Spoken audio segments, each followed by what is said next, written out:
What's up, guys? Welcome back to the show. Welcome back to the channel. Welcome back to the Bianconeri Zone for another video where we are gonna look at Alcaraz a little bit because, again, I never heard of him, and well, we signed him. It's official now. He's gonna be a Juve player. I think we all knew that already. But uh, let's really dive into what he potentially could offer. And again, it's not really easy with stats with him because. Like he played okay, he joined Southampton last season in January in the Premier League, and then they went down in the Championship. So he played for Racing, he played for Southampton in the Premier League and in the Championship. So the numbers are a bit all over the place, and you see them fluctuate as well.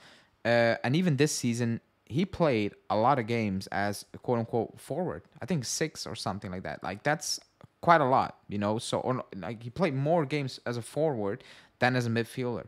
So it's even weird to do that in that regard, but we need to do it, which makes it a bit interesting to see like what is he gonna offer when he comes, like what, like you can see you can look at the numbers and you're like okay, but if you compare them the numbers with his numbers at the Racing, they're different, and if you compare them with the numbers in the Premier League, they're also different. But it is what it is, you know. So I try to find the middle ground. I kind of looked at this season because I have a feeling it's gonna be more like that a little bit, or like the sample size is good enough to show that, you know, this is how we potentially could play for us. Again, this is usually Julian's territory, but yeah, Julian is not here for it, so I will give it a go. Before we jump into it, like the video, subscribe to the channel. Let's get to 80 likes at least, so hit that like button now. And yeah, let's jump straight into what is my first attempt to breaking down a player.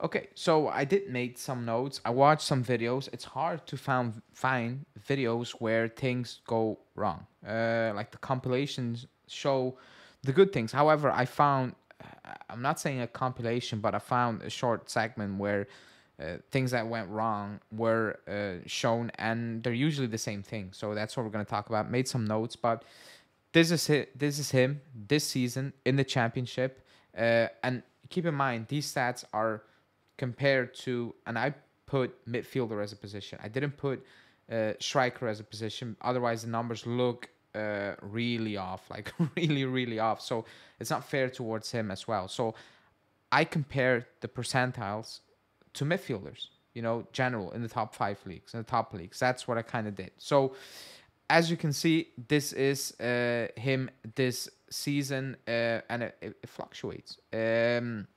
He's a player that I think his movement off the ball, from what I've seen, again, clips, and if you read into it a little bit, his movement off the ball is good. You know, I think like the movement is not as good as Miretti, but it reminded me of Miretti a little bit because he finds the pockets of space, like he really does, and he can like he's always there to receive a ball. You know, that I need to give him again, small sample size, but you can see that he can read it pretty well. Like he can read where the freedom is, where there's space to run into, and I thought that was kind of positive when you looked up a little bit of the tape. You know, he's a player that, you know, compared to other midfielders, not a player that he's constantly on the ball. Like I said, he's a player that, in my opinion, moves more without the ball. Like he's more involved.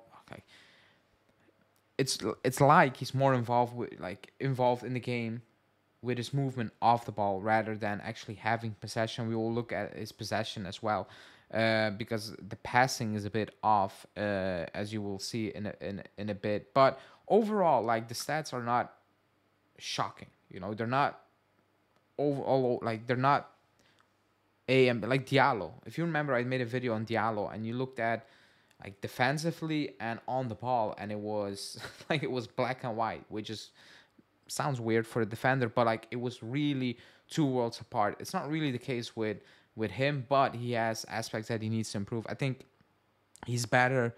Like he's a high energy player. Like he is a high energy player, and I think that suits him better than if he remains composed. Because if he remains composed, you know, from what I've seen, he tends to lose focus. You know, he tends to slow down play a little bit, and he loses possession in very dangerous areas.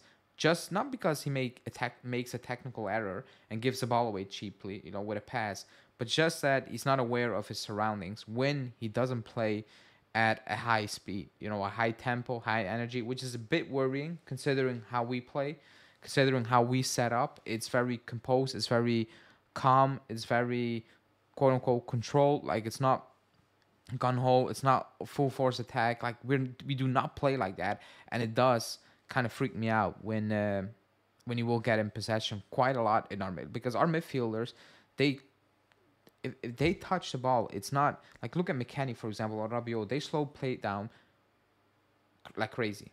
Like they slow play down really bad. They take 2, 3, 4 touches. If we are gonna ask that from Alcaraz, I don't think that's gonna come good. Unless you play against a low block and there's no press, obviously probably every player will be good. But if there is some press and you ask him to keep it simple and take your time, I think you will have some very bad stinkers. You know, from what I've seen, it could be the case. But like I said, possession wise, like I said, he's not a player that has a lot of touches compared, like usually the percentile, like for a midfielder, you know, 80, like, and again, not Locatelli, because that type of player will receive the ball much more than another, like than a Rabiot or than a Locatelli, than a McKennie, excuse me. But he's not a player that, you know, touches the ball a lot. He also touches the ball higher up the pitch, which is a good thing, quote unquote. But also, if you think how we play, I'm not so sure, because his mistakes are lower on the pitch. They are in the defensive third. They are in front of our own box, basically. That's where we lose his possession quite often, you know, on our own half. So that's another worrying point if I look at the style of play we have. However, you can see like the touches in the final, in the even in the middle third, like it's not that impressive. Like he doesn't take a lot of touches there. But like I said, further on the line, we're going to see about his passing as well a little bit. But he does carry the ball quite good enough. You know, he does carry the, and I'm going to compare that with Miretti later on. Maybe I will do that immediately. But he does carry the ball quite well, and he receives the ball higher up the pitch, and that's why the carries are also much higher. Like you don't need to ask him what Rabiot does, because I think that will be a complete disaster. He needs to do what we ask from McKennie, only at a higher level and with more quality in the ball. And on the ball, with quality, I mean quick decisions, you know, or drive that ball. That's kind of the idea. Like when I watch it, I think that's the idea. I think he's gonna play in McKennie's role if he's gonna play. And I'm not saying McKennie will not play, but don't be shocked if McKennie goes out on the wing, you know, on the right wing, and play games there, and Cambiasso goes on the left, you know, something like that. But that's, from what I've seen, I think that's what is potentially happening, like in the short term. In the short term, I mean the first couple of weeks, basically. He is a player that likes to take on players, which is quite high. Like if you just look, like it's through the roof. Like, and he's actually quite successful. Like if you compare that to like the average midfielder in the top leagues, he's quite successful at it. And everybody saw the clips. And yes, most of the clips were at Racing. They were not at Southampton. Different style, different league. However, I think we have all seen the clips. He can skip by players with great ease. You know, again, if he receives the ball in stride, I think a lot of the times as well.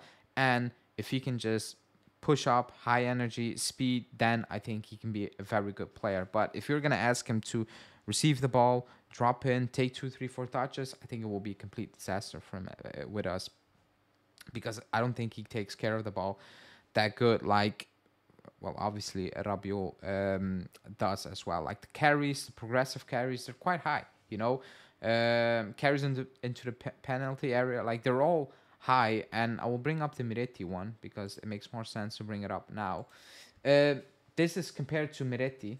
Again, it's the same graphic, but just the comparison to Miretti, and it's quite similar.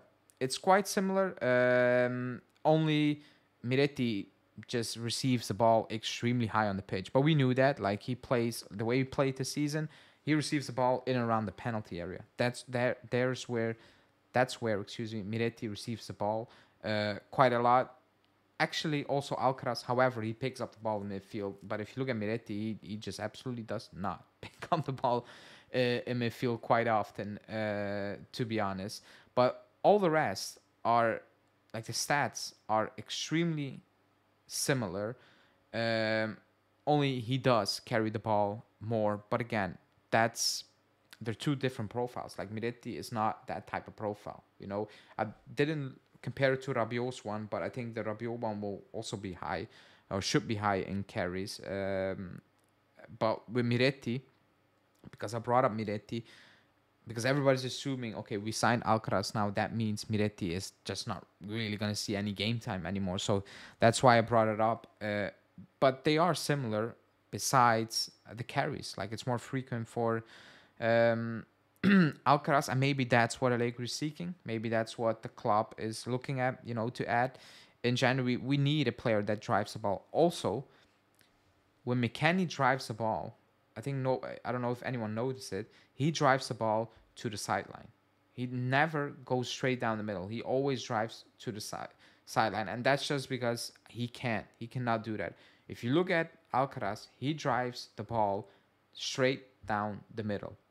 Like he takes on. That's why he takes like the take on are high. He skips by past players. Again, if he gets started, he will drive straight forward down the middle, which is also good because we are extremely predictable. Even when we win the ball back, or McKennie and Rabiot gets in possession, we're extremely predictable. It goes sidewise, and yes, you can say Allegri is asking for that. However, McKennie's not that type of player, so that's just to help out McKennie as well a little bit, in my opinion. So that's gonna be interesting. I think those are the things he's gonna add. Goals wise, like he's not a real goal scorer. Like he doesn't bag goals. Like he chips in. However, I saw a clip about his movement, and he gets in and around the box quite often. It did remind me of McKennie's first season with us. Um, Again, that's if he gets the freedom to do that. Because if you look at McKennie now, he's not really doing that. Maybe lately he had a few chances, but like the first year was ridiculous with Pirlo. Like it was like he was almost a striker at times, getting in the box. So if you allow Alcaraz to do that, he will get there, but he's not a goal poacher, he's not a finisher. He's a guy that will drive the ball up the field, most likely down the middle, and that's what we've been missing. We don't have that now, so that's kind of it that in that regard. Let me bring up the. Here we go. That's the one yellow. That's not the right color I should have been picking because I cannot really read that. However, possession this season, and that's what I said at the start of the video. If you just look at the attempted passes, the first one, so almost left bottom, and we go with the clock, like the passes attempt, like he's not a player like I said, and this is compared to midfielders, central midfielders. That's what I picked across Europe, basically. He's not a guy that will drive you, like will pick up, I don't know, 80, 85, 90 passes a game, or like whatever the stats are. Like he's not that type of player. He isn't. His movement off the ball is, I think, more important than his movement with the ball. His completion percentage is extremely poor. It is. It's not that great. It's not good, and that's maybe a worry considering who the coach is. But that's what I said. Do not let him touch the ball on our own half, basically. Like just keep him away from that, because I do believe that will be kind of a disaster if we play a team that puts pressure on us. If we play a team that sits back, fine, I guess. But if you look up the mistakes he makes in his own half, it's just focus. It's being a bit lazy. It's being like, I'm in full control, and then he loses the ball. And there are quite a few of them in a very short amount of time at Southampton, which you need to look at it and say that's a bit worrying as well. The short ones, like I said, between 5 and 15 yards, so that's basically 5 to 15 meters. Let's say that almost is quite good. But then when it gets a bit like if he needs to play that through ball, he's not going to do that, because I saw people saying, "Oh, he's going to be excellent," sending Vlahovic through on goal, from midfield. I don't think he's that type of player. I think he will drive that ball up, and he will make that short pass, But I don't think he will pinpoint passes from midfield and pings it over the defender, or just pass the defender for Vlahovic to run into. I don't think he's that type of player. I've not seen it on the highlights. Like most of the times when he picks up the ball, he ends with it in and around the box, which is good as well, by the way. But I don't think he's the type of player that will send Vlahovic on goal from his own half. That's not him. And if you look at the stats, he's actually extremely poor at it as well. Like if you look at the long passes, it's bad. Like it's not good. It's really poor. And everybody saw the clips again. You don't find the clips with him being an excellent passer from our own midfield, or from our own half of the field. He's not that. I've not seen the clip, so I'm assuming based on those two things, that's not who he is. The Sanders one, he's a player that he makes quite a lot of fouls, but I think that's kind of expected. He's not, like, defensively, he's not that great, or like he wins tackles, he wins aerial duels, but that's just because he's high intensity, high energy. But like intercepting the ball, like recovering the ball, is not that. He is not that good at it. Duels, I think I need to find an Argentinian midfielder who's really poor at, tackling and getting in there, basically. Reading the game defensively, not that great. But yeah, man, I think that I need to compare with McKennie, because I also had the McKennie one ready. The blue is McKennie. The pink is Alcaraz, and it's for this season, by the way. And I know, position, but I compared to, like, I still chose midfield as a position for this one. You can see the difference with McKennie, and that's why I think he's going to replace McKennie quite a lot if he's going to play. The difference is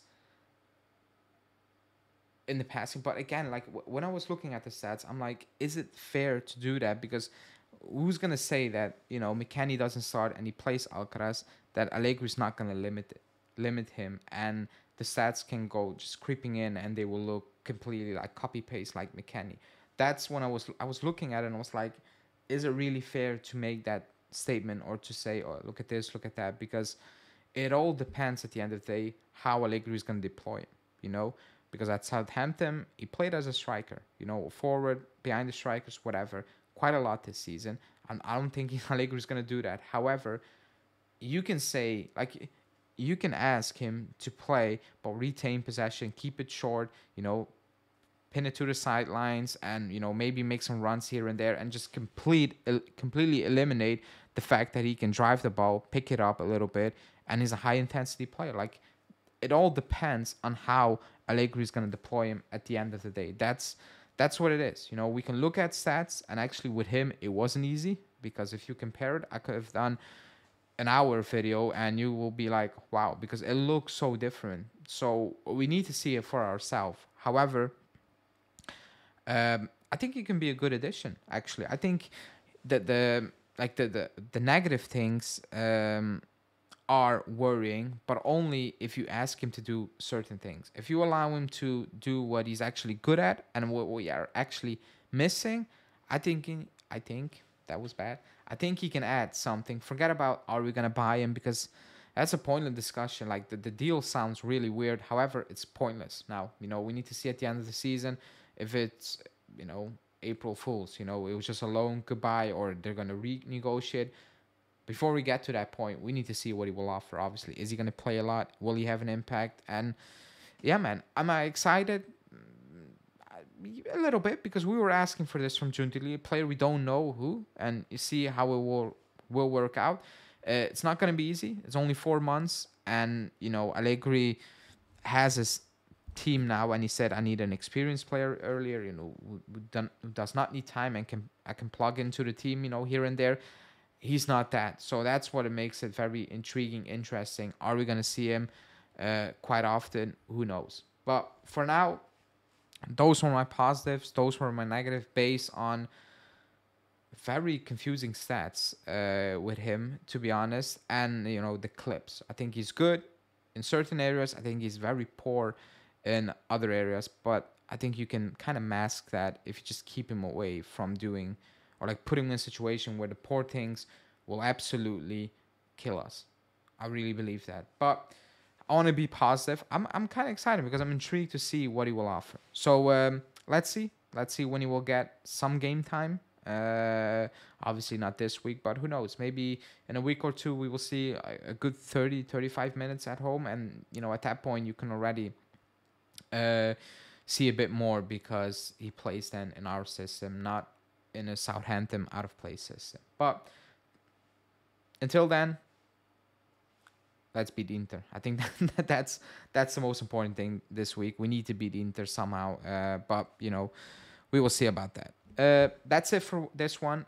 Subscribe to the channel, like the video, hit the like button, subscribe again, and I will see you guys back later tonight because I will be live with Anthony from Inter Worldwide to do a Juve Inter preview. Thanks for watching. See ya. Ciao.